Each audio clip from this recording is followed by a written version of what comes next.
안녕하세요. 경제와 돈의 흐름을 꿰뚫어보는 채널, 여러분의 금융 멘토입니다. 우리가 부와 번영의 지혜를 얻기 위해서는 역사를 통해 배워야 합니다. 오늘의 이야기가 여러분의 경제적 통찰력에 큰 축복이 되기를 바라신다면 지금 바로 구독과 좋아요 버튼을 누르는 것으로 그 첫걸음을 시작해보세요. 여러분의 클릭 한 번이 잠자는 금융 DNA를 깨우는 시작이 될 겁니다. 자, 여기 월스트리트의 젊은 세일즈맨이 한 명 있습니다. 그는 지금 바늘방석에 앉은 듯 안절부절 못하고 있죠. 그럴만도 한 게 그의 상사는 미국에서 가장 강력한 힘을 가진 은행가 중 한 명이었으니까요. 어느 날 이 세일즈맨은 자기 상사의 바지 지퍼, 정확히는 단추가 풀려있는 걸 발견합니다. 상사가 민망해할까봐 걱정됐던 그는 조용히 상사를 구석으로 데려가 귓속말로 이 사실을 알려주죠. 하지만 상사의 반응은 그의 예상과 정반대였습니다. 그는 이 젊은 직원을 싸늘하게 쳐다보더니 입에서 단 2마디를 내뱉습니다. 자네, 해고야 정말이지 보통 또라이가 아니죠? 피도 눈물도 없는 냉혈한처럼 보입니다. 그런데 놀라운 사실은 이 무자비한 상사가 평소에는 선샤인이라는 별명으로 불렸다는 겁니다. 선샤인 찰리 미첼.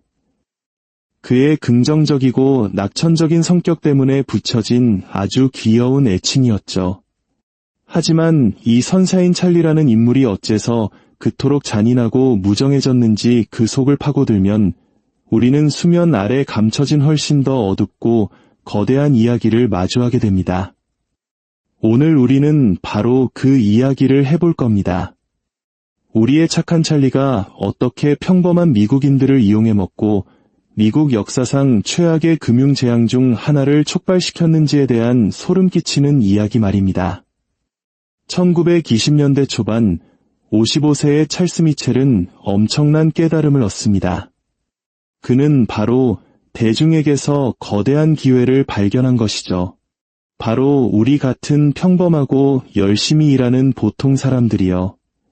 당시 월스트리트의 엘리트 은행가들은 부유한 고객이나 거대 기업과의 거래에만 집중하는 게 관행이었습니다. 마치 백화점의 VVIP 라운지처럼요. 하지만 찰리는 달랐습니다.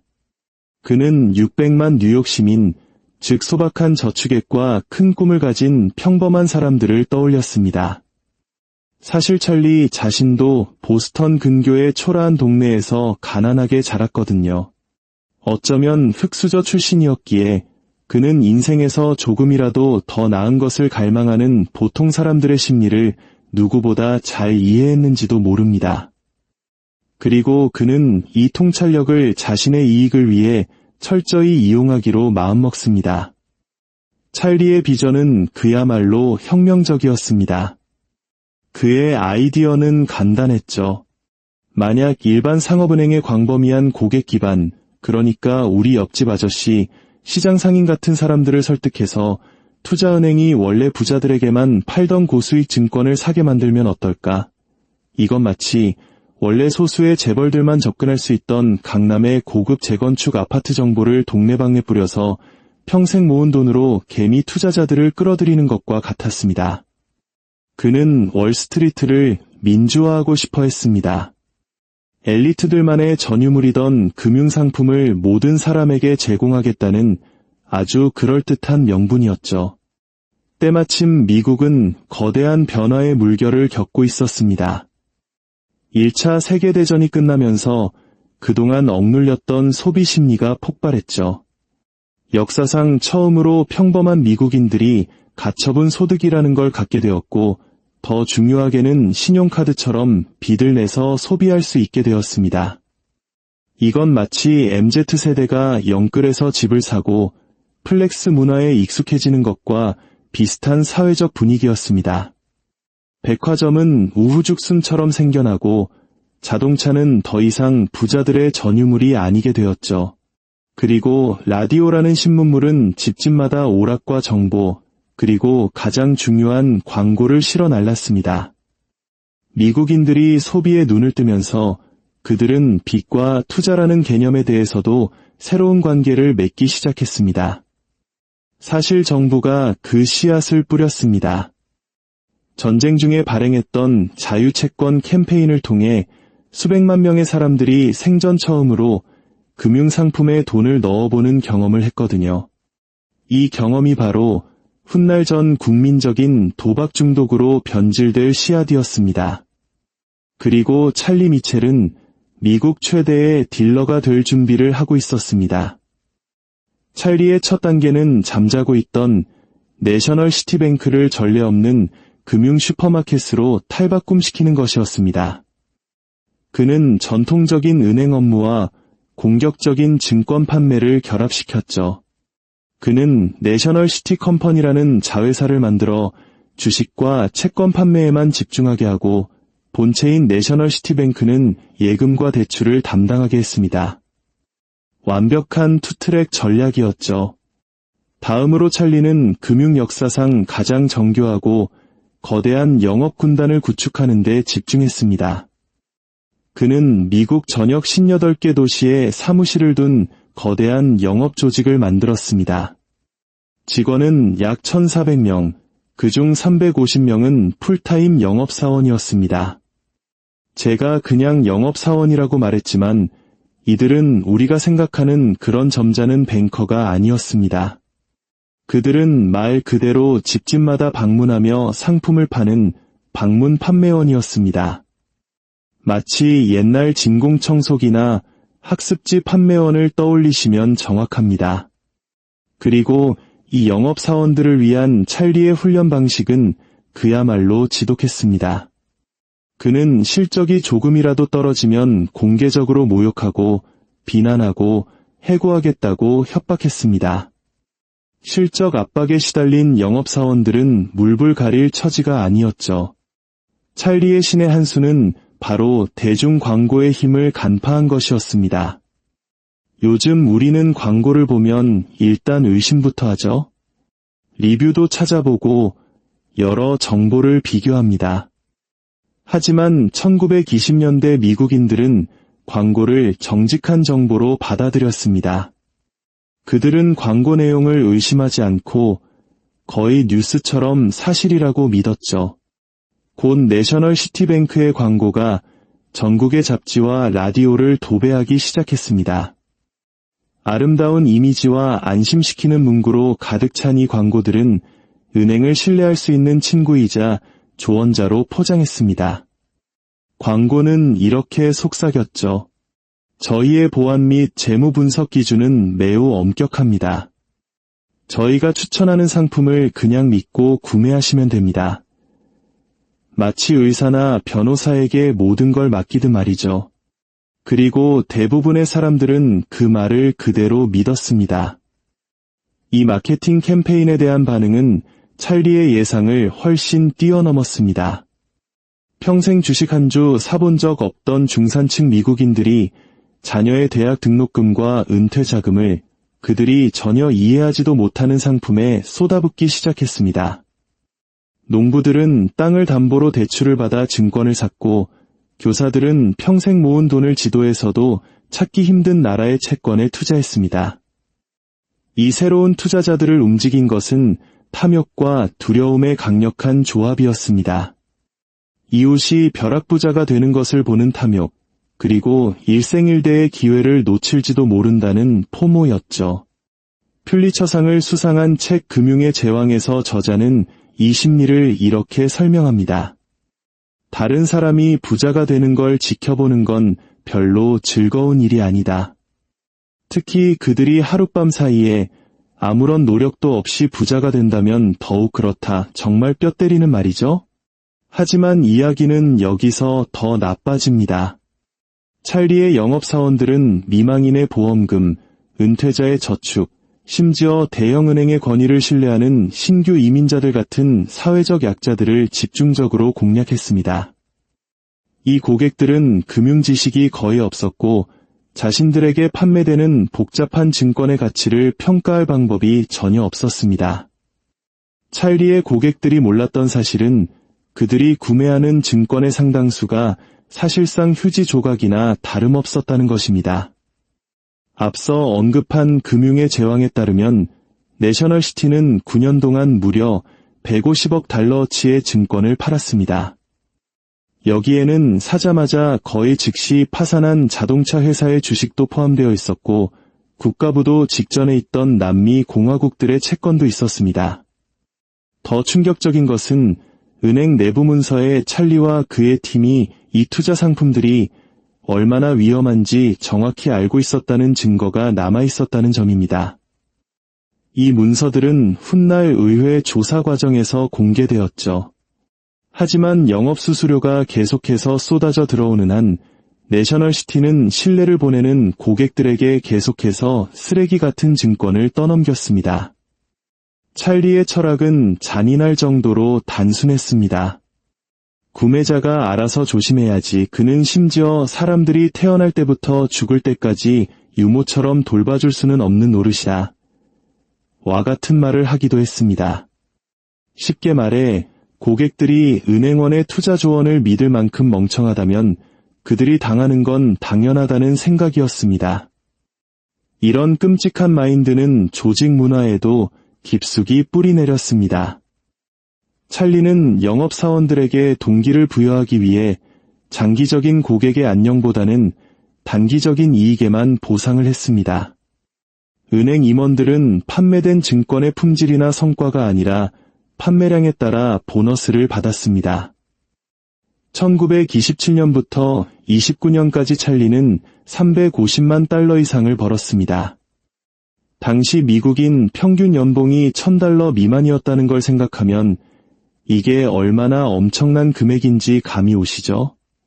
이러한 인센티브 구조는 영업사원들이 고객에게 얼마나 적합한지와 상관없이 가장 수익성이 높은 증권을 밀어붙이도록 장려하는 문화를 만들었습니다.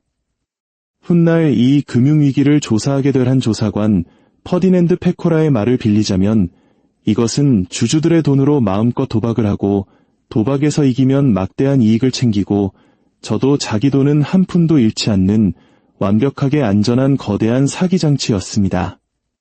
1928년이 되자 몇몇 관찰자들은 미국 경제에서 위험한 신호를 감지하기 시작했습니다. 연방준비제도는 주식 투기에 흘러들어가는 막대한 자금에 대해 우려를 표했습니다. 유럽의 경제학자들은 미국 주가가 기업의 실제 수익과는 아무런 상관없이 비이성적으로 치솟았다고 경고했죠. 하지만 유럽에서 온 경고는 찰리 미첼과 같은 월스트리트의 치어리더들이 외치는 낙관론의 합창에 묻혀버렸습니다. 그의 별명 선사인 찰리도 바로 이 끝없는 긍정, 미국 주식시장에 대한 맹목적인 낙관론 때문에 붙여진 것이었죠.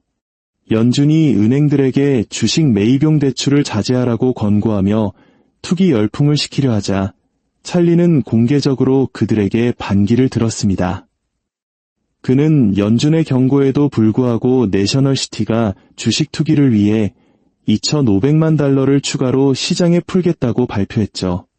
찰리의 이러한 반항은 많은 사람들에게 영웅적인 행동으로 비춰졌지만 동시에 은행 시스템이 얼마나 통제 불능 상태에 빠졌는지를 보여주는 상징적인 사건이기도 했습니다. 개별 은행가들이 스스로를 연방정부보다 더 강력하다고 믿게 된 것입니다. 결국 이 투기 거품은 터질 수밖에 없었습니다. 1929년 10월 24일 우리가 오늘날 검은 목요일로 기억하는 그날 찰리의 세계가 무너지기 시작했습니다. 그날 아침 주식시장은 개장과 동시에 자유낙하를 시작했습니다. 뉴스를 들은 사람들의 본능은 가능한 한 빨리 손실을 줄이고 파는 것이었습니다. 패닉셀링은 월스트리트에서 시작되어 미국 전역의 거래소로 그리고 결국 전 세계로 퍼져나갔습니다. 해결책을 찾기 위해 찰리는 JP모건 사무실로 달려갔습니다. 그곳에 미국에서 가장 힘있는 은행가들이 비상회의를 위해 모였죠. 그들은 폭락하는 주가를 방어하기 위해 당시 돈으로 1억 달러에 달하는 자금을 모았습니다. 회의가 끝나고 찰리는 특유의 미소를 지으며 기자들 앞에 나타났습니다. 그는 모든 것이 괜찮을 것이며 걱정할 것 없다고 말했죠. 역시 선사인 찰리다웠습니다. 하지만 사적으로 그는 자신만의 위기에 직면해 있었습니다.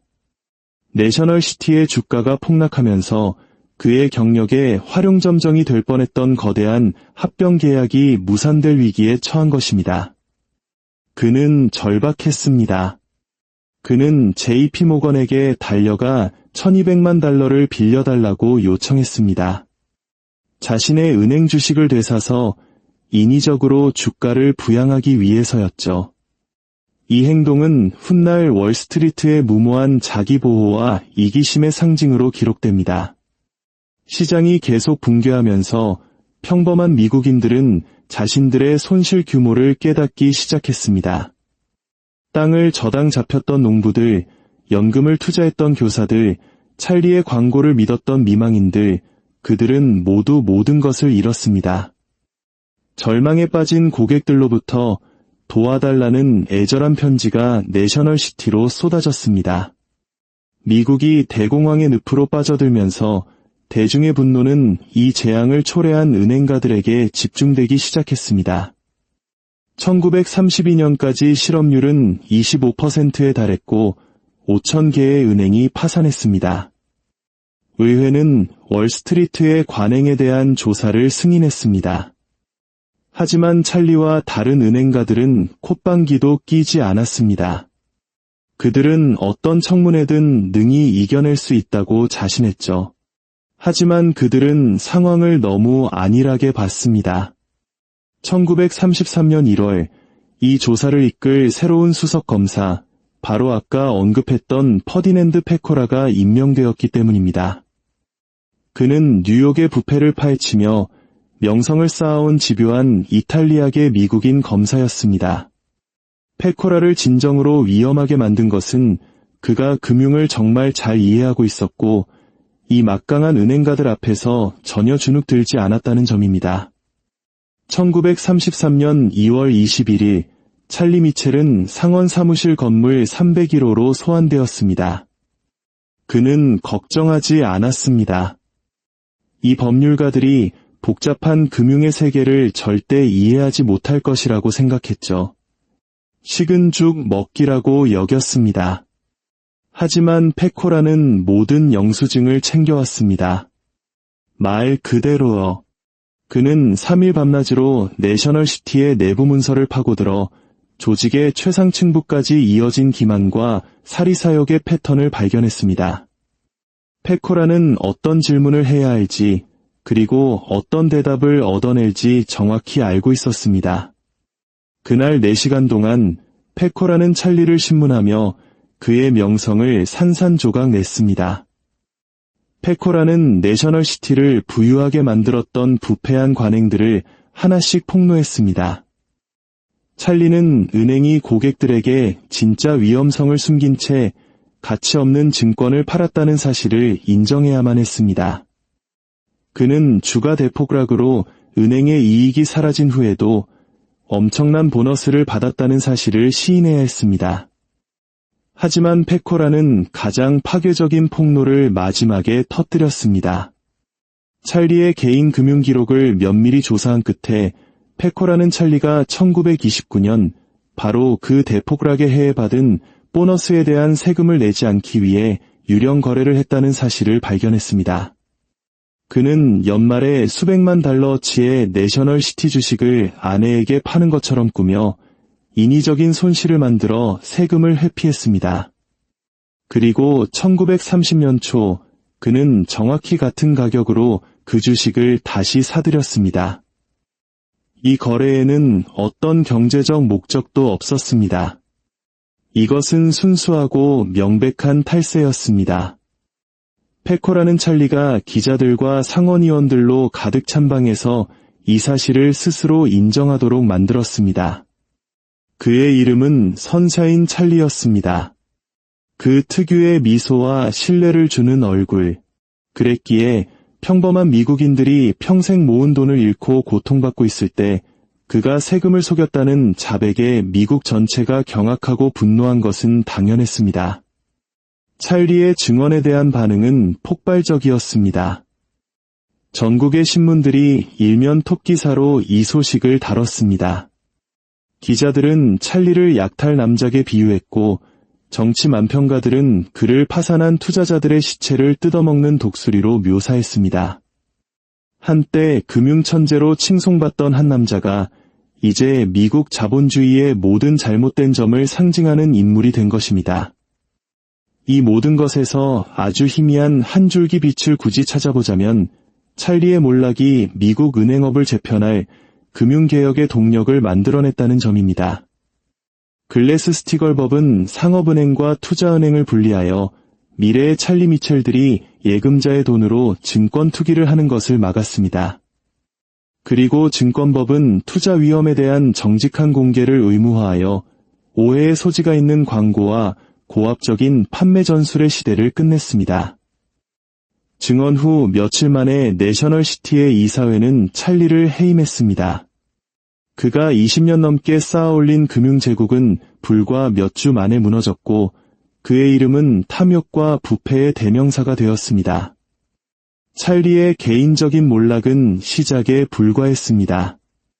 그가 촉발시킨 조사는 수개월간 계속되어 금융 시스템 전반의 부패를 폭로했고 미국 역사상 가장 포괄적인 은행 개혁으로 이어졌습니다. 하지만 그가 개척했던 광고와 마케팅 기법은 훨씬 더 오래 살아남았습니다. 평범한 미국인들이 이성적인 분석보다는 감정적인 호소에 기반하여 복잡한 금융 결정을 내리도록 쉽게 설득될 수 있다는 찰리의 통찰력은 여러 세대에 걸쳐 재발견될 것이었습니다. 찰리가 1920년대에 쓸모없는 채권을 팔기 위해 사용했던 것과 동일한 심리적 트릭은 2000년대에 서브프라임 모기지를 판매하는 데 다시 사용되었죠. 그리고 우리는 그 이야기의 끝이 어떻게 났는지 잘 알고 있습니다. 말년에 찰리 미첼은 투자 자문가로 일하며 비교적 조용히 살았습니다. 그는 자신의 관행이 초래한 피해를 결코 완전히 인정하지 않았습니다. 그는 죽을 때까지 자신이 통제할 수 없었던 더 광범위한 경제 문제에 대해 부당하게 희생양이 되었다고 주장했습니다. 찰리는 1955년 77세의 나이로 세상을 떠났고 대부분 사람들의 기억에서 잊혀졌습니다. 하지만 그의 이야기는 금융기관이 고객의 안녕보다 이익을 우선시할 때, 그리고 규제당국이 강력한 이익 집단이 스스로를 감시하도록 내버려둘 때 어떤 일이 벌어지는지에 대한 경고의 메시지로 남아있습니다. 결국 선사인 찰리의 가장 위대한 업적은 아마도 의도치 않은 것이었을 겁니다. 그는 자신도 모르게 은행 산업의 부정직함과 무모함에 대한 경각심을 불러일으켰고 국회의원들이 여러 세대에 걸쳐 미국 투자자들을 보호하는 법적 틀을 만들도록 강요했습니다. 그의 탐욕이 역설적으로 우리에게 더 나은 시스템을 향한 교훈을 준 셈이죠.